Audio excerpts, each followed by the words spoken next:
ಅದು ಅಗ್ನಿ ಪರೀಕ್ಷೆ ಅಲ್ಲ, ಅಗ್ನಿ ಪ್ರವೇಶ. ನನ್ನ ಕ್ಷತ್ರಿಯನಾಗಿ ನನ್ನ ಕರ್ತವ್ಯ ರಾವಣನ ಸಂಹಾರ ಮಾಡೋದು. ಇನ್ನು ನಿನಗೆ ಎಲ್ಲಿಷ್ಟ ನೀನು ಅಲ್ಲಿ ಹೋಗಬಹುದು, ಇಷ್ಟೇ ಹೇಳೋದು ರಾಮ. ತುಂಬ ಜನ ವಿದ್ವಾಂಸರ ಪ್ರಕಾರ ಉತ್ತರಕಾಂಡವನ್ನು ವಾಲ್ಮೀಕಿ ರಚನೆ ಮಾಡಿಲ್ಲ. ಇಡೀ ಜಗತ್ತೇ ಅವರ ವಿರುದ್ಧ ಬಂದರೂ ನಾನು ಅವರನ್ನು ಕಾಪಾಡ್ತೀನಿ, ಇದು ರಾಮ ಕೊಡುವಂತಹ ಮಾತು. ಚಿಕ್ಕ ಮಕ್ಕಳು ಹೆಂಗಸು ಅಂತಲೂ ನೋಡಿದೆ ಎಲ್ಲರೂ ನನ್ನ ಜೊತೆ ಬನ್ನಿ ಜಲಸಮಾಧಿಗೆ ಅಂತ ಹೇಳ್ತಾನಂತೆ. ನಾನು ಲಕ್ಷ್ಮಣನನ್ನು, ಭರತನನ್ನು, ಶತ್ರುಘ್ನನನ್ನು ಬಿಟ್ಬಿಡ್ತೀನಿ, ಇನ್ನು ಸೀತೆ ಯಾವ ಲೆಕ್ಕ. ಬ್ಲಾಕ್ ಬಸ್ಟರ್ ಆದ ರಾಮಾಯಣಕ್ಕೆ ಒಂದು ಸೀಕ್ವೆಲ್ ಆಗಿ ಉತ್ತರಾಖಂಡವನ್ನು ಅದಕ್ಕೆ ಸೇರಿಸಿದ್ರು ಹೊರತು ಅದು ಮೂಲ ರಾಮಾಯಣದ ಭಾಗ ಅಲ್ಲ. ಸರ್, ಈಗ ಉತ್ತರಾಖಂಡದಲ್ಲಿ ರಾಮ ಸೀತೆಯನ್ನು ಕಾಡಿಗೆ ಕಳಿಸ್ತಾರೆ. ಈಗ ರಾಮನನ್ನು ನಾವು ಈ ಹಿಂದೆ ನಾವು ನೋಡಿದಾಗೆ ಗುಣಗಳು, ಒಳ್ಳೆಯ ಗುಣಗಳಲ್ಲೂ ಗುಣ ಇರುವಂಥವರೇ ರಾಮ ಅಂತ ನಂಬ್ಕೊಂಡು ಬಂದಿರ್ತೀವಿ. ಸೊ ಹಾಗಿದ್ದಾಗ ಸೀತೆಯನ್ನು ಕಾಡಿಗೆ ಕಳಿಸೋದು ಎಷ್ಟು ಸರಿ ಅಂತೀರಾ, ಅಥವಾ ಇದ್ರ ಬಗ್ಗೆ ತಪ್ಪು ಕಲ್ಪನೆಗಳು ಏನಿದೆ? ತುಂಬ ದೊಡ್ಡ ಕಾಂಟ್ರವರ್ಸಿಗೆ ವಿಚಾರ ಇದು. ಮೊದಲನೇದು ಅಗ್ನಿ ಪರೀಕ್ಷೆ, ಎರಡನೇದು ಇದು. ಎರಡು ವಿಷಯಗಳನ್ನು ಇವತ್ತು ಅರ್ಥ ಮಾಡ್ಕೊಳ್ಳೋಣ. ಅದು ಅಗ್ನಿ ಪರೀಕ್ಷೆ ಅಲ್ಲ, ಅಗ್ನಿ ಪ್ರವೇಶ. ಯುದ್ಧಕಾಂಡದಲ್ಲಿ ಬರುತ್ತೆ. ರಾಮ ಎಲ್ಲ ಸಂಹಾರ ಆದಮೇಲೆ, ರಾವಣನ ಸಂಹಾರ ಮಾಡಿದ ಮೇಲೆ ರಾಮ ಸೀತೆಯನ್ನು ಕರೆಯೋದಕ್ಕೆ ಹೇಳ್ತಾನೆ. ಆವಾಗ ಏನು ಹೇಳ್ತಾನೆ ಆತ ಗೊತ್ತಾ? ತುಂಬ ಚೆನ್ನಾಗಿ ಗಮನಿಸ್ಬೇಕು ನಾವು ರಾಮ ಏನು ಹೇಳ್ತಿದ್ದಾನೆ ಅಂತ. ಸೀತೆಗೆ ಹೋಗಿ ಹೇಳು, ಸ್ನಾನ ಮಾಡಿ ಹೊಸ ವಸ್ತ್ರಗಳನ್ನು ಧಾರಣೆ ಮಾಡಿ ಆಭರಣಗಳನ್ನು ಧರಿಸ್ಕೊಂಡು ಇಲ್ಲಿಗೆ ಬರೋಕ್ಕೆ ಹೇಳು. ಈ ಥರ ರಾಮ ಹೇಳೋದು. ಯಾಕೆ ಹೇಳ್ತಿದ್ದಾನೆ ಮುಂದೆ ಗೊತ್ತಾಗುತ್ತೆ. ಆಮೇಲೆ ಸೀತೆ ಬರ್ತಾಳೆ. ಸೀತೆ ಬಂದಾಗ ಜನಗಳೆಲ್ಲ ನೋಡೋದಕ್ಕೆ ಮುತ್ಕೊಳ್ತಾ ಇರ್ತಾರೆ. ತುಂಬ ಜನಗಳು ಸೇರಿರ್ತಾರೆ, ಎಲ್ಲರೂ ಮುಗಿಬಿದ್ದಿರ್ತಾರೆ ನೋಡೋಕ್ಕೆ ಏನಾಗ್ತಿದೆ ಅಂತ. ವಿಭೀಷಣ ಎಲ್ಲರನ್ನೂ ವಾಪಸ್ ಕಳಿಸೋದಕ್ಕೆ ಪ್ರಯತ್ನ ಮಾಡ್ತಾನೆ. ರಾಮ ಹೇಳ್ತಾನೆ, ಕಳಿಸ್ಬೇಡ, ಅವರೆಲ್ಲ ಅಲ್ಲೇ ಇರಲಿ ಅಂತ. ಜೋರಾಗಿ ಮಾತಾಡೋದಕ್ಕೆ ಶುರು ಮಾಡ್ತಾನೆ, ಯೂಶುವಲ್ಗಿಂತ ಜೋರಾಗಿ ಮಾತಾಡೋದಕ್ಕೆ, ಎಲ್ಲರಿಗೂ ಕೇಳಿಸ್ಲಿ ಅಂತ. ಎಲ್ಲರನ್ನೂ ಹಾಗೇ ನಿಲ್ಲಿಸ್ತಾನೆ. ವಾಲ್ಮೀಕಿ ರಾಮಾಯಣದಲ್ಲಿ ಕ್ಲಿಯರಾಗಿ ಹೇಳ್ತಾನೆ ರಾಮ, ಎಲ್ಲರೂ ಹಾಗೇ ಇರಲಿ, ಅವರೆಲ್ಲರೂ ನೋಡಬೇಕು ಅಂತ. ಸೀತೆ ಬರ್ತಾಳೆ. ಸೀತೆ ಬಂದಮೇಲೆ ರಾಮ ಹೇಳಲ್ಲ, ನೀನು ಬೆಂಕಿಗೆ ಹೋಗು, ಬೆಂಕಿಲಿ ಹೋಗಿ ನಿನ್ನ ಪ್ರೂವ್ ಮಾಡು, ನನಗೆ ನಿನ್ನ ಮೇಲೆ ನಂಬಿಕೆ ಇಲ್ಲ, ಅವೆಲ್ಲ ಏನೂ ಹೇಳಲ್ಲ ರಾಮ. ರಾಮ ಹೇಳ್ತಾನೆ, ನೋಡು, ನನ್ನ ಕ್ಷತ್ರಿಯನಾಗಿ ನನ್ನ ಕರ್ತವ್ಯ ರಾವಣನ ಸಂಹಾರ ಮಾಡೋದು, ಇನ್ನು ನಿನಗೆ ಎಲ್ಲಿಷ್ಟ ನೀನು ಅಲ್ಲಿ ಹೋಗಬಹುದು, ಇಷ್ಟೇ ಹೇಳೋದು ರಾಮ. ಸೀತೆ ಹೇಳ್ತಾಳೆ, ಅವಳಿಗೆ ನಂಬೋದಕ್ಕೆ ಆಗಲ್ಲ, ರಾಮ ಈ ಥರ ಮಾತಾಡ್ತಿದ್ದಾನೆ, ಏನು ಕಾರಣ ಇರಬಹುದು. ನಾವು ಈ ಸೀನ್ನ ಮಾತ್ರ ನೋಡಬಾರ್ದು. ಸೀತೆನ ಅಪಹರಣ ಮಾಡ್ಕೊಂಡು ಹೋಗಿರ್ತಾನಲ್ಲ, ಎಷ್ಟರ ಮಟ್ಟಕ್ಕೆ ರಾಮ ಕೊರಗ್ತಾನೆ ಅಂದರೆ ಕಣ್ಣಲ್ಲಿ ನೀರು ಬಂದ್ಬಿಡುತ್ತೆ ನಮಗೆ ಅದನ್ನು ಓದೋವಾಗ. ಮರ ಗಿಡ ಬಳ್ಳಿಗಳ ಹತ್ರ ಎಲ್ಲ ಹೋಗಿ ಸೀತಾ ಎಲ್ಲಿ ನನ್ನ ಸೀತೆ ನೋಡಿದ್ರ ಹುಚ್ಚನ ಥರ ತಿರುಗ್ತಾನೆ ರಾಮ. ಸೀರಿಯಲ್ಗಳಲ್ಲಿ ಅಷ್ಟೊಂದು ತೋರಿಸಲ್ಲ. ಸೀರಿಯಲ್ಗಳಲ್ಲಿ ರಾಮ ಫ್ಲ್ಯಾಟ್ ಫೇಸು, ಯಾವಾಗಲೂ ಸ್ಮೈಲಿಂಗ್ ಮುಖ, ಆ ಥರ ಇಲ್ಲ. ಒರಿಜಿನಲ್ ವಾಲ್ಮೀಕಿ ರಾಮಾಯಣದಲ್ಲಿ ತುಂಬ ಎಕ್ಸ್ಪ್ರೆಸಿವ್ ರಾಮ. ಏನೇ ಇಮೋಷನ್ಸ್ ಇರೋ ತುಂಬ ಮಟ್ಟಕ್ಕೆ ಎಕ್ಸ್ಪ್ರೆಸ್ ಮಾಡ್ತಾನೆ. ಸೀತೆಗೆ ಹೇಳ್ತಾನೆ, ನೀನು ನನ್ನ ಜೊತೆ ಇರೋದು, ಈ ಮಂದಾಕಿನಿ ನದಿ ಇರೋದು, ನಾವಿಲ್ಲಿ ಪ್ರತಿನಿತ್ಯ ಸ್ನಾನ ಮಾಡಿ ಇಲ್ಲಿ ವಿಹಾರ ಮಾಡೋದು, ಇದಿದ ಮೇಲೆ ನನಗೆ ಅಯೋಧ್ಯೆ ಏನೋ ಸ್ವರ್ಗನೂ ಬೇಡ, ನನಗೆ ನೀನಿದ್ರೆ ನನಗೆ ಬೇರೆ ಏನೂ ಬೇಡ ಅಂತ ರಾಮ ಹೇಳ್ತಾನೆ. ಆಮೇಲೆ ಸೀತೆ ಅಪಹರಣ ಆದಮೇಲೆ ತುಂಬ ಹುಚ್ಚನ ಥರ ರಾಮ ಆಗಿಬಿಡ್ತಾನೆ. ಇನ್ನೊಂದು ವಿಷಯ ಅದು ನಾವು ಗಮನಿಸಬೇಕು. ಸೀತೆ ಅಪಹರಣ ಆಗೋಯ್ತು. ರಾಮ ಫಸ್ಟ್ ಆಫ್ ಆಲ್ ತುಂಬ ಚೆನ್ನಾಗಿದ್ದಾನೆ ನೋಡೋದಕ್ಕೆ. ಆತ ಒಂದು ಮಾತು ಹೇಳಿದ್ರೆ ಸಾವಿರಾರು ಜನ ಕ್ಯೂವಲ್ಲಿ ನಿಂತಿರ್ತಾರೆ ಅವನ್ನ ಮದುವೆ ಆಗೋದಕ್ಕೆ. ಜೊತೆಗೆ ಕ್ಷತ್ರಿಯ, ಜೊತೆಗೆ ರಾಜನಾಗೋನು, ಯುವರಾಜ. ರಾಜರಿಗೆ ಅವಾಗೆಲ್ಲ 2-3 ಜನ ಹೆಂಡ್ತಿರಿರೋದು ಕಾಮನ್ನು.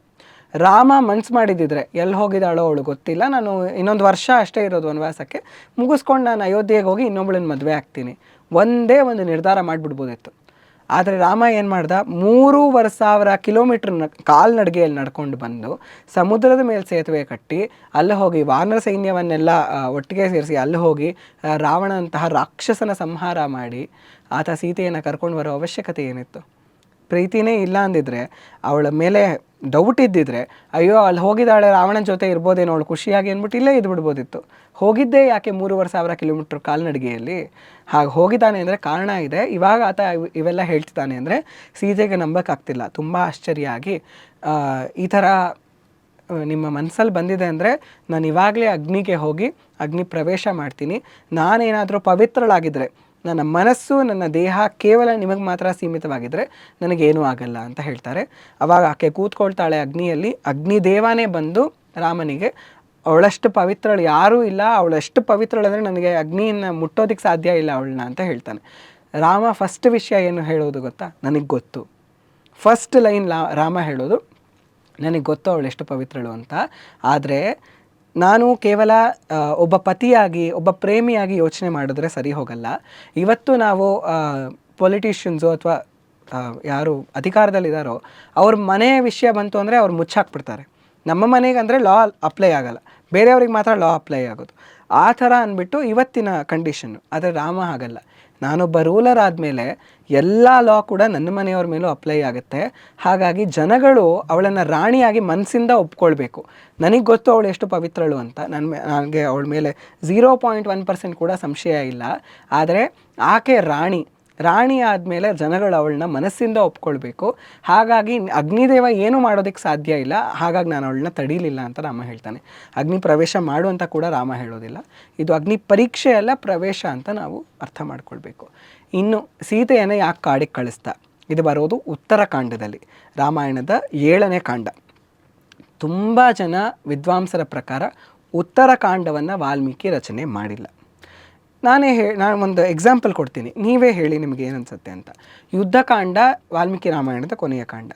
ಇದೆಲ್ಲ ಮುಗಿಯತ್ತೆ, ಅವರು ವಾಪಸ್ ಹೋಗ್ತಾರೆ, ಅಲ್ಲಿ ಪಟ್ಟಾಭಿಷೇಕ ಆಗುತ್ತೆ.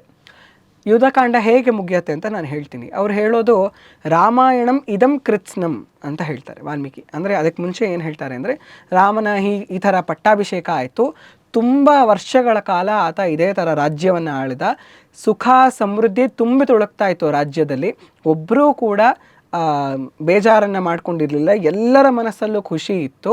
ರಾಮಾಯಣಂ ಇದಂ ಕೃತ್ಸ್ನಂ, ಇದು ಸಂಪೂರ್ಣ ರಾಮಾಯಣ. ಇದು ಹೇಗೆ ಕೇಳಿಸುತ್ತೆ ನಿಮಗೆ? ಇನ್ನೂ ಕಂಟಿನ್ಯೂ ಇದೆ ಅನ್ನೋ ಥರ ಕೇಳಿಸುತ್ತಾ, ಇದೇ ಎಂಡಿಂಗು ಅನ್ನೋ ಥರ ಕೇಳಿಸುತ್ತೆ ಆದಿಕಾವ್ಯ. ಹಾಗಾಗಿ ಎಂಡಿಂಗ್ ಇದೇ ಥರ ಯೂಶುವಲ್ ನಾವು ಓದರೆ ಗೊತ್ತಾಗ್ಬಿಡುತ್ತೆ, ರಾಮಾಯಣಂ ಇದಂ ಕೃತ್ಸ್ನಂ. ಇದಿಷ್ಟು ಸಂಪೂರ್ಣ ರಾಮಾಯಣ ಅಂತ ವಾಲ್ಮೀಕಿನೇ ಹೇಳ್ತಿದ್ದಾರೆ. ಹಾಗಾದರೆ ಉತ್ತರಕಾಂಡ ಅವ್ರು ಹೇಗೆ ರಚನೆ ಮಾಡಿರೋದಕ್ಕೆ ಸಾಧ್ಯ? ಇದೇ ನನ್ನ ಮಾತು ಕೇಳಬೇಡಿ, ಉತ್ತರಕಾಂಡನೂ ಓದೋಣ ಬನ್ನಿ. ಉತ್ತರಕಾಂಡದಲ್ಲಿ ಶುರು ಆಗೋದು ಹೇಗೆ, ಋಷಿಮುನಿಗಳೆಲ್ಲ ಬರ್ತಾರೆ, ರಾವಣನ ಕಥೆಯನ್ನು ಹೇಳ್ತಾರೆ. ರಾವಣ ಹಾಗೆ ಹೀಗೆ ಎಲ್ಲ ಹೇಳ್ಕೊಂಡು ಬರ್ತಾರೆ. ಆದರೆ ಮೂಲ ವಾಲ್ಮೀಕಿ ರಾಮಾಯಣದಲ್ಲಿ ರಾವಣ ಒಂದು ಬಾರಿ ಕೂಡ ಸೋತಿರೋದು ಹೇಳಲ್ಲ. ಉತ್ತರಕಾಂಡದಲ್ಲಿ ಕಾರ್ತ್ಯವೀರಾರ್ಜುನ ಅನ್ನೋ ರಾಜ ಅವನ್ನ ಸೋಲಿಸ್ತಾನೆ, ವಾಲಿ ಅವನ್ನ ಸೋಲಿಸ್ತಾನೆ ಅನ್ನೋ 2 ವಿಚಾರಗಳನ್ನ ಉತ್ತರಕಾಂಡದಲ್ಲಿ ನೋಡ್ತೀವಿ. ಕಾರ್ತ್ಯವೀರಾರ್ಜುನ ಅವನ್ನ ಸೋಲಿಸೋ ಹಾಗಿದ್ರೆ ವಿಭೀಷಣನ ಜೊತೆ ರಾಮ ಡಿಸ್ಕಷನ್ ಮಾಡುವಾಗ ವಿಭೀಷಣ ಯಾಕೆ ಹೇಳಲಿಲ್ಲ? ಕಾರ್ತ್ಯವೀರಾರ್ಜುನನಿಂದ ಅವ್ನು ಸೋಲಲ್ಪಟ್ಟಿದ್ದ, ಈ ಥರ ಸ್ಟ್ರಾಟಜಿ ಅವ್ನು ಯೂಸ್ ಮಾಡಿದ್ದ. ರಾಮ ತುಂಬ ಚೆನ್ನಾಗಿ ಸ್ಟ್ರಾಟಜಿ ಪ್ಲ್ಯಾನ್ ಮಾಡ್ತಾನೆ. ವಿಭೀಷಣನ ಹತ್ರ ಕೇಳ್ತಾನೆ, ಅವ್ನ ಸ್ಟ್ರೆಂತ್ಸ್ ಏನು, ವೀಕ್ನೆಸಸ್ ಏನು, ರಾವಣಂದು ಸ್ಟ್ರೆಂತ್ ಯಾವುದಿದೆ, ಆತ ಯಾವುದರಲ್ಲಿ ವೀಕ್ ಇದ್ದಾನೆ ಅಂತ ವಿಭೀಷಣನ ಕೇಳ್ತಾನೆ. ಇಂತಹ ಸಂದರ್ಭದಲ್ಲಿ ವಿಭೀಷಣ ಹೇಳಬೇಕಿತ್ತಲ್ವ? ಅದು ಬಿಟ್ಟು ಹಾಕಿ, ಸುಗ್ರೀವ ರಾಮನ ಕ್ಲೋಸ್ ಫ್ರೆಂಡು, ಅವನದ್ದೇ ವಾನರ ಸೈನ್ಯ. ವಾಲಿ ಅಕಸ್ಮಾತ್ ರಾವಣನ ಸೋಲಿಸಿದ್ರೆ ಸುಗ್ರೀವ ಯಾಕೆ ಹೇಳಲಿಲ್ಲ, ನಮ್ಮ ಅಣ್ಣನೇ ಸೋಲಿಸಿದ್ದ ರಾವಣನನ್ನು ಅಂತ ಹೇಳಬೇಕಿತ್ತಲ್ವ ಮೂಲ ರಾಮಾಯಣದಲ್ಲಿ? ಇದ್ರ ಉಲ್ಲೇಖನೇ ಬರಲ್ಲ. ಯುದ್ಧಕಾಂಡದವರೆಗೂ ಇದ್ರ ಉಲ್ಲೇಖನೇ ಬರಲ್ಲ, ಉತ್ತರಕಾಂಡದಲ್ಲಿ ಮಾತ್ರ ಇದ್ರ ಉಲ್ಲೇಖ ಬರೋದು. ಈ 2ನೇದು, ಭರತ ಇವಾಗ ರಾಮನ ಪಟ್ಟಾಭಿಷೇಕ ಆದಮೇಲೆ ತುಂಬ ಜನಗಳ ರಾಜರನ್ನು ಸೇರಿಸಿದ್ದ ರಾವಣನ ಜೊತೆ ಯುದ್ಧ ಮಾಡೋದಕ್ಕೆ ರಾಮಂಗೆ ಹೆಲ್ಪ್ ಮಾಡಬೇಕು ಅಂತ ಭರತ ತುಂಬ ರಾಜರನ್ನು ಮತ್ತು ಅವರ ಸೈನ್ಯಗಳನ್ನು ಕರೆಸಿದ್ದ. ಇವಾಗ ಅವ್ರನ್ನೆಲ್ಲ ವಾಪಸ್ ಕಳಿಸ್ತಾ ಅಂತ ಉತ್ತರಕಾಂಡದಲ್ಲಿರೋದು. ಯುದ್ಧಕಾಂಡದಲ್ಲಿ ನಾವು ನೋಡಿದ್ರೆ ರಾಮ ವಾಪಸ್ ಬರ್ತಾನೆ, ಅಗಸ್ತ್ಯ ಮುನಿಗಳ ಆಶ್ರಮದಲ್ಲಿ ಇರ್ತಾನೆ. ಆವಾಗ ಹನುಮಂತನ ಕಳಿಸೋದು ರಾಮ, ಭರತಂಗೆ ಹೇಳು ನಾವು ಬಂದಿದ್ದೀವಿ, ಆತ ಅಕಸ್ಮಾತ್ ರಾಜ್ಯ ಕಂಟಿನ್ಯೂ ಮಾಡೋಂಗಿದ್ರೆ ಅವನೇ ಮಾಡಲಿ, ನನಗೇನು ತೊಂದರೆ ಇಲ್ಲ ಅಂತ. ಯಾಕಂದರೆ ಎಷ್ಟು ವರ್ಷ ರಾಜ್ಯ ಆಳಿದಾನೆ ಅಂತ. ಆತ ನಂದಿ ಗ್ರಾಮದಲ್ಲಿ ಇರ್ತಾನೆ ಭರತನಿಗೆ ಫಸ್ಟ್ ಆಫ್ ಆಲ್ ಗೊತ್ತೇ ಇರಲ್ಲ, ಸೀತೆಯ ಅಪಹರಣದ ಬಗ್ಗೆ ಏನೂ ಗೊತ್ತಿಲ್ಲ. ಹನುಮಂತ ಹೋದಾಗ ಆತ ಎಲ್ಲ ಹೇಳೋದು, ಈ ಥರ ಯುದ್ಧ ಎಲ್ಲ ಆಗೋಗಿದೆ, ಸೀತೆ ವಾಪಸ್ ಕರ್ಕೊಂಡು ಬಂದಾಗಿದೆ, ಅವರ ಅಯೋಧ್ಯೆಗೆ ಬಂದಾಗಿದೆ ರಾಮ ಸೀತೆ. ಇವಾಗ ಆತನಿಗೆ ಗೊತ್ತಾಗ್ತಿರೋದು ಹನುಮಂತನ ಮೂಲಕ ಭರತನಿಗೆ ಸೀತೆಯ ಅಪಹರಣ ಆಗಿತ್ತು. ಇವಾಗ ಗೊತ್ತಾದ ಮೇಲೆ ಆತ ಅಷ್ಟು ಜನಗಳನ್ನ ಹೇಗೆ ಸೈನ್ಯನ ಕರೆಸೋದಕ್ಕೆ ಸಾಧ್ಯ? ಯುದ್ಧ ಆಗೋಗಿದೆ, ರಾವಣ ಸತ್ತಾಗಿದೆ. ಇವಾಗ ಉತ್ತರಕಾಂಡದಲ್ಲಿ ಹೇಳ್ತಿರೋದು ರಾವಣನ ಸಾಯಿಸೋದಕ್ಕೆ ಹೆಲ್ಪ್ ಮಾಡಬೇಕು ಅಂತ ರಾಜರನ್ನೆಲ್ಲ ಸೇರಿಸಿದ್ದ. ಭರತಂಗೆ ಗೊತ್ತೇ ಇರಲಿಲ್ಲ ರಾವಣ ಈ ಥರ ಅಪಹರಣ ಮಾಡಿದ್ದಾನೆ ಅಂತ, ಸೀತೆಯ ಅಪಹರಣ ಆಗಿದೆ ಅಂತಲೇ ಗೊತ್ತಿಲ್ಲ. ಅದಕ್ಕೂ ಇದಕ್ಕೂ ಕಾಂಟ್ರಡಿಕ್ಟ್ರಿ. ಅಲ್ಲಿ ನಿಮಗೆ ಗೊತ್ತಾಗತ್ತಾ? ಆಮೇಲೆ ಸೀತೆಯನ್ನು ಕಳಿಸ್ತಾನಲ್ಲ, ಇವತ್ತು ನಾವೆಲ್ಲ ಏನು ಹೇಳೋದು, ಒಂದಷ್ಟು ಜನಗಳು ಹೇಗೆ ಅದನ್ನು ಡಿಫೆಂಡ್ ಮಾಡ್ಕೊಳ್ಳೋದಂದರೆ, ರಾಮ ತನ್ನ ರಾಜ್ಯದ ಭಾರವನ್ನು ಹೊತ್ತಿರೋದ್ರಿಂದ ಆತ ರಾಜನಾಗಿ ನಿರ್ಧಾರವನ್ನು ತಗೊಂಡ. ಅದರಲ್ಲಿ ಆ ಥರ ಇಲ್ಲ, ಉತ್ತರಕಾಂಡದಲ್ಲಿ ಆ ಥರ ಇಲ್ಲ. ರಾಮ ಏನು ಹೇಳ್ತಾನೆ ಗೊತ್ತಾ? ನನ್ನ ಕೀರ್ತಿಗೆ ಇದು ಅಪಕೀರ್ತಿಯನ್ನು ಬೆಳೆಯುವಂತಹ ಸಂದರ್ಭ. ಒಬ್ಬ ರಾಜಂಗೆ ಕೀರ್ತಿನೇ ಎಲ್ಲದಕ್ಕಿಂತ ಮುಖ್ಯ. ನನಗೆ ಅಪಕೀರ್ತಿಯನ್ನು ಉಂಟು ಮಾಡ್ತಿದೆ, ನನಗೆ ಅಪಕೀರ್ತಿ ಬರ್ತಿದೆ ಅಂದರೆ ನಾನು ಲಕ್ಷ್ಮಣನನ್ನು, ಭರತನನ್ನು, ಶತ್ರುಘ್ನನನ್ನು ಬಿಟ್ಬಿಡ್ತೀನಿ, ಇನ್ನು ಸೀತೆ ಯಾವ ಲೆಕ್ಕ? ಇದನ್ನೇ ಹೇಳೋದು ಉತ್ತರಕಾಂಡದಲ್ಲಿ. ನಾನು ನಿಮ್ಮನ್ನೆಲ್ಲ ಬಿಟ್ಬಿಡ್ತೀನಿ, ಇನ್ನು ಸೀತೆ ಯಾವ ಲೆಕ್ಕ? ನನಗೆ ನನ್ನ ಕೀರ್ತಿಗೆ ಧಕ್ಕೆ ಆಗ್ತಿದೆ ಅಂದರೆ ಕಳಿಸಿ ಅವಳನ್ನ ಕಾಡಿಗೆ. ಒಬ್ಬರು ಇನ್ನೊಂದು ಪ್ರಶ್ನೆಯನ್ನು ಮಾಡೋ ಹಂಗಿಲ್ಲ ಅಂತ ರಾಮ ಹೇಳ್ತಾನೆ. ವಾಲ್ಮೀಕಿಯ ರಾಮ ಹೆಂಗಿದ್ದಾನೆ ಗೊತ್ತಾ? ದಶರಥ ಕೂಡ ರಾಮನ್ನ ತನ್ನ ಮಗ ಅಂತ ಹಾಗೆ ಪಟ್ಟಾಭಿಷೇಕ ಮಾಡ್ಕೊಳ್ಳೋದಕ್ಕೆ ಅವನೇ ಘೋಷಣೆ ಮಾಡಿಬಿಡೋದಿಲ್ಲ, ಎಲ್ಲ ಕಡೆಯಿಂದ ರಾಜರನ್ನು ಕರೆಸ್ತಾನೆ. ನಿಮಗೇನು ಅನಿಸುತ್ತೆ ಯಾರು ಯುವರಾಜ ಆಗಬೇಕು? ದಶರಥ ಹಾಗೆ ನಿರ್ಧಾರ. ಅದೇ ಥರ ಮಗ ಕೂಡ ವಾನರ ಸೈನ್ಯವನ್ನು ತುಂಬ ಚೆನ್ನಾಗಿ ನಿರ್ಧಾರವನ್ನು ಎಲ್ಲರನ್ನೂ ಕೇಳ್ತಿದ್ದ. ಒಂದು ಎಕ್ಸಾಂಪಲ್, ವಿಭೀಷಣ ಬರ್ತಾನಲ್ಲ ರಾವಣನ ಬಿಟ್ಬಿಟ್ಟು, ಏನು ಮಾಡಬೇಕು, ಇವನ್ನ ನಾವು ಸೇರಿಸ್ಕೋಬೇಕಾ ಸೇರಿಸ್ಕೊಳ್ಬಾರ್ದ, ಹಾಗೆ ಕಳಿಸ್ಬಿಡ್ಬೇಕಾ? ಪ್ರತಿಯೊಬ್ಬರ ಹತ್ರನೂ ಹೋಗಿ ರಾಮನೇ ಕೇಳ್ತಾನೆ ನಾವೇನು ಮಾಡಬೇಕು ಅಂತ, ಒಬ್ಬೊಬ್ಬರ ಅಭಿಪ್ರಾಯನೂ ಕೇಳ್ತಾನೆ. ಅಂತಹ ಸಣ್ಣ ವಿಚಾರಕ್ಕೆ ಎಲ್ಲರ ಅಭಿಪ್ರಾಯ ತಗೊಳ್ಳೋ ರಾಮ ಸೀತೆಯ ಜೀವನನೇ ಮುಗಿಸ್ಬಿಡುವಂತಹ ಸಂದರ್ಭದಲ್ಲಿ ಯಾರ ಅಭಿಪ್ರಾಯನೂ ತಗೊಳ್ಳಲ್ವ? ಆಮೇಲೆ ರಾಮ ಒಂದು ಮಾತು ಕೊಡ್ತಾನೆ, ರಾಮಾಯಣದಲ್ಲಿ ಚರಮ ಶ್ಲೋಕ ಅಂತ ಕರಿತೀವಿ ಇದನ್ನು. ಸಕೃದೇವ ಪ್ರಪನ್ನೋಯಂ ತವಾಸ್ಮೀತಿ ಚ ಯಾಚತೆ ಅಭಯಂ ಸರ್ವಭೂತೇಭ್ಯ ದದಾಮ್ಯತದ್ ವ್ರತಂ ಮಮ. ರಾಮ ಹೇಳುವಂತಹ ಮಾತು, ಯಾರು ತುಂಬ ಶ್ರದ್ಧಾ ಭಕ್ತಿಯಿಂದ ನನ್ನಲ್ಲಿ ಶರಣಾಗಿರ್ತಾರೋ ಇಡೀ ಜಗತ್ತಿನ ವಿರುದ್ಧ, ಇಡೀ ಜಗತ್ತೇ ಅವರ ವಿರುದ್ಧ ಬಂದರೂ ನಾನು ಅವರನ್ನು ಕಾಪಾಡ್ತೀನಿ. ಇದು ರಾಮ ಕೊಡುವಂತಹ ಮಾತು ಮೂಲ ವಾಲ್ಮೀಕಿ ರಾಮಾಯಣದಲ್ಲಿ. ಉತ್ತರಕಾಂಡದಲ್ಲಿ ಏನು ಮಾಡ್ತಾನೆ, ಸೀತೆ ಪ್ರಾಣವನ್ನು ಸರ್ವಸ್ವವನ್ನು ರಾಮನಿಗೆ ಶರಣಾಗತಲಾಗಿ ಇಡಿಸಿದ್ದವಳು, ಅವಳನ್ನೇ ಕಳಿಸ್ಬಿಡ್ತಾನಲ್ಲ ರಾಮ. ಹೇಗೆ ಎಲ್ಲರಿಂದ ರಕ್ಷಣೆ ಮಾಡಿದ್ದು ಸಾಧ್ಯನೇ ಇಲ್ಲ. ಇನ್ನೊಂದು ಮಾತು ರಾಮ ಹೇಳ್ತಾನೆ, ವನವಾಸದಲ್ಲಿರುವಾಗ ಸೀತೆಯ ಅಪಹರಣ ಆದಾಗ ಸೀತೆಯನ್ನು ಇದು ಅಗ್ನಿ ಪ್ರವೇಶ ಆದಮೇಲೆ ಆತ ಹೇಳೋದು ಈ ಮಾತು, ಸೀತೆಯನ್ನು ನಾನು ಯಾವುದೇ ಕಾರಣಕ್ಕೂ ಬಿಡೋದಿಲ್ಲ, ಆಕೆಯನ್ನು ಬಿಟ್ಟು ಬದುಕೋದಕ್ಕೆ ನನಗೆ ಸಾಧ್ಯನೇ ಇಲ್ಲ, ಇದನ್ನು ಎಲ್ಲರೂ ನೆನಪಿಟ್ಕೊಳ್ಳಿ ಅಂತ ರಾಮ ಘೋಷಣೆ ಮಾಡ್ತಾನೆ. ಅಲ್ಲಿ ಹಂಗೆ ಹೇಳಿಬಿಟ್ಟು ಇಲ್ಲಿ ಬಿಟ್ಬಿಡೋದಕ್ಕೆ ಸಾಧ್ಯನಾ? ಅದು ಸಾಧ್ಯ ಇಲ್ಲ. ಅದೂ ಇಟ್ಕೊಳ್ಳಿ ನೀವು. ಆಮೇಲೆ ಲವಕುಶ ಹಾಡು ಹೇಳ್ತಾರಲ್ಲ, ಅದು ಪ್ರಸಂಗ ಗೊತ್ತಾಗತ್ತೆ, ರಾಮಂಗೆ ಗೊತ್ತಾಗತ್ತೆ ಇವ್ರು ನನ್ನ ಮಕ್ಕಳು ಅಂತ. ಆವಾಗ ಸೀತೆಯನ್ನು ಕರೆಸ್ತಾರೆ. ಮತ್ತೆ ಪ್ರೂವ್ ಮಾಡು ಅಂತ ರಾಮ ಕೇಳ್ತಾನೆ, ಮತ್ತೆ ನಿನ್ನ ಪಾವಿತ್ರ್ಯತೆಯನ್ನು ಪ್ರೂವ್ ಮಾಡು. ಹೇಗೆ ಸಾಧ್ಯ ಇದು? ವಾಲ್ಮೀಕಿಯ ರಾಮ ಅಲ್ಲವೇ ಅಲ್ಲ ಇದು. ಆವಾಗ ಸೀತೆ ಭೂಮಿಗೆ ಪ್ರವೇಶ ಮಾಡಿಬಿಡ್ತಾಳೆ. ಮಾರನೇ ದಿನ ಮತ್ತೆ ಅವ್ರು ರಾಮಾಯಣ ಹಾಡ್ತಾರೆ ಮಕ್ಕಳು. ಲವಕುಶ ಹಿಂದಿನ ದಿನ ಸೀತೆ ಹೊರಟೋಗಿದ್ದಾಳೆ ಭೂಮಿಗೆ. ರಾಮಂಗೆ ಸ್ವಲ್ಪ ಬೇಜಾರಾಗುತ್ತೆ, ಅವತ್ತಿಂದು ಹಾಗೆ ನಿಲ್ಲಿಸ್ಬಿಡ್ತಾನೆ, ಕಾರ್ಯಗಳೆಲ್ಲ ಹಾಗೆ ನಿಲ್ಲಿಸಿರಿ ಅಂತ. ಮಾರನೇ ದಿನ ಮತ್ತೆ ಯಜ್ಞ ಶುರುವಾಗುತ್ತೆ, ಅಶ್ವಮೇಧ ಯಜ್ಞ ಮತ್ತೆ ಶುರುವಾಗುತ್ತೆ. ಲವಕುಶರು ಮತ್ತೆ ರಾಮಾಯಣ ಹಾಡ್ತಾರೆ. ಹೇಗೆ ಸಾಧ್ಯ ಅದು? ತಾಯಿ ಸತ್ತೋಗಿದ್ದಾಳೆ, ಅವಳು ಸತ್ತೋಗಿರೋದು ಏನೂ ಅಲ್ಲ ಅನ್ನೋ ಥರ ಅವ್ರು ಮಾರನೇ ದಿನ ಹಾಡು ಹೇಳೋದಕ್ಕೆ ಹೆಂಗೆ ಸಾಧ್ಯ? ಉತ್ತರಕಾಂಡ ನೀವು ನೋಡಿದ್ರೆ ತಕ್ಷಣ ನಿಮಗೆ ಗೊತ್ತಾಗ್ಬಿಡುತ್ತೆ ಇದು ವಾಲ್ಮೀಕಿ ರಚನೆ ಮಾಡಿರೋದಲ್ಲ.